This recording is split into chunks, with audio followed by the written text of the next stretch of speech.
Jay's number was 18. What is your number? And if you're wondering what I'm going on about, here's a little fact that might clue you in to where I'm going with this. It takes about 10 to 25 minutes to recover your concentration after one distraction. It also takes about 10 to 25 minutes to get into a state of deep concentration and productivity. Today we're talking about distractions. With no further ado, let's get into it.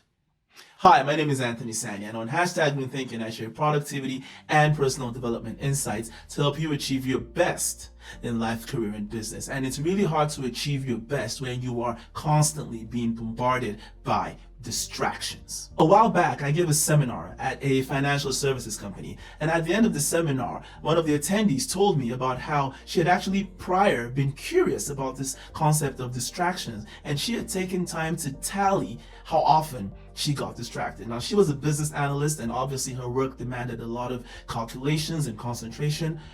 So I said, well, so what was your number? And she said 18. And I thought, you know what, that's not bad at all. And then she said, per hour.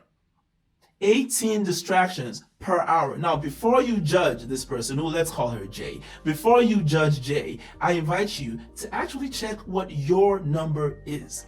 This is because distractions have a way of being so subtle and so stealthy. They happen all the time and we don't even notice, but we're paying the price whether we notice it or not. 18 distractions in a single hour. That means after the first 2 or 3 distractions, that entire hour is a write-off, because remember, it takes up to 25 minutes to recover from a distraction. If there is one thing that you can eliminate from your workday that's going to multiply your productivity without you having to add really a lot of effort, distractions would be top of that list. How often have you gotten home after a long, tiring day at work and you realize you didn't really achieve very much? I think you'll agree with me that it's important to get home and feel like we've achieved something meaningful, or at least we've moved forward. We've moved closer to our goals, whether it's our personal goals or the goals that we're partnering with our organizations to achieve. And it's hard to do that when we're constantly being distracted. In fact, the late and great Dr. Mihaly Csikszentmihalyi, who was a distinguished professor of management and psychology. Dr. Csikszentmihalyi was the discoverer of the psychological state known as flow. Maybe you've heard about it. Flow is a state of deep productivity and deep enjoyment and fulfillment in our work. 2 things that I think you and I will probably agree are desirable as we do our work. And especially if you're a knowledge worker, if you're a person who works with information, being able to focus and get into that deep, really what I could describe as being in the zone, is so critical to producing high value work, whether you're programming software or even just having a conversation with someone over the phone. Entering into that deep state of immersion can multiply how much we get out of our work and those experiences. As a matter of fact, Dr. Csikszentmihalyi identifies 8 factors for being in the state of flow, and 2 of those are, get this, concentration and focus. I hope by now you're curious about what your number might be. And once you see how many times you get distracted, I think you'll be interested in taking some steps to eliminate it. But to give you a head start, let's talk about the common sources of distractions. In the 21st century, especially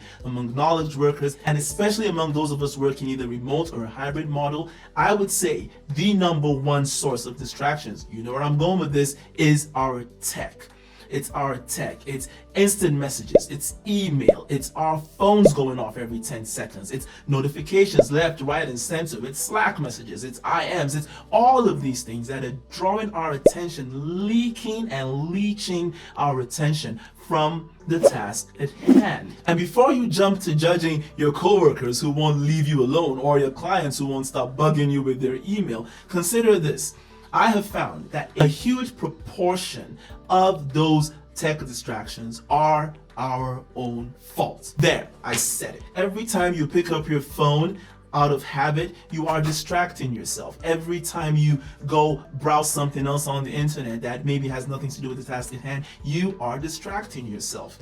And while there might be other psychological reasons, maybe a lack of motivation, maybe procrastination, maybe just a habit, that's whatever the reason for it, it's actually stopping you from having a more productive day. So the first place I would say to go to eliminate distractions is with our own behavior. How often are we picking up our phones? How often are we distracting ourselves? How often are you distracting yourself and keeping yourself from entering into a state of flow? Okay, let's talk about number 2, other people trying to get your attention. Now, depending on the nature of your job, there might be little you can do about this. If your job actually depends on you being interruptible, the best you can do is manage it. But if that is not the case, if these interruptions are coming in, especially through tech channels, it might be necessary for you to carve out what I call productivity time bubbles. It's a time you set aside as sacred where you become virtually uninterruptible.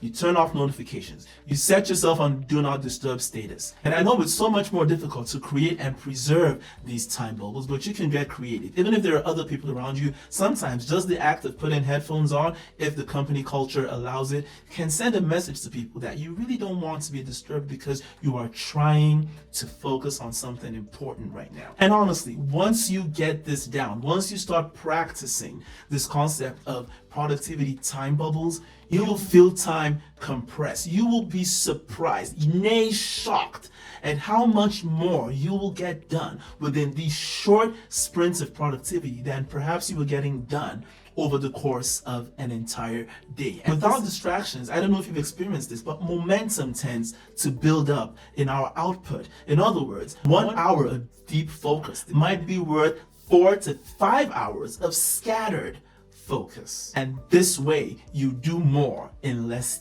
time. And like I always say, that's a good thing because it gives you more time to do other things that might be important to you. So, over the course of this week and over the course of just one day, see how many times you got distracted in the hour and then start to put strategies in place to mitigate those common sources of distractions and just watch your productivity and your enjoyment of your work soar.